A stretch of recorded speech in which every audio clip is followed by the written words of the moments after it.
Hi guys, happy Wednesday sa inyong lahat. So today is Wednesday, it's my rest day.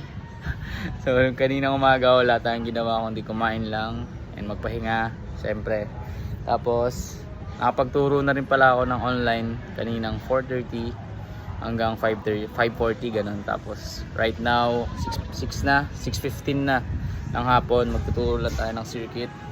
So total of 2 clients lang tayo today kasi rest day din yung iba.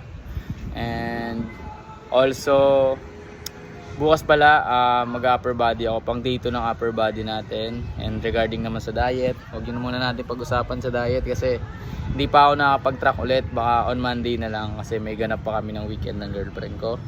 So yun lang naman. And also gusto ko lang magpasalamat sa mga nanonood pa rin ng vlog natin kahit paulit-ulit lang naman. So promise ko sa inyo sa Monday babalik na tayo kasi magpapasokon na, tumataba na ako. Nagwo-worry ako kasi yung pants ko, sure ako di magkakasya. Unang lumalaki kasi sa akin yung legs, so nawawarat siya. Nawawarat yung pants ko kapag lumalaki ako na sobra. So yun lang naman, pang day 203 ng pagpo-post natin consistent. And yun lang, see you again tomorrow guys. Thank you so much sa inyo lahat. Peace.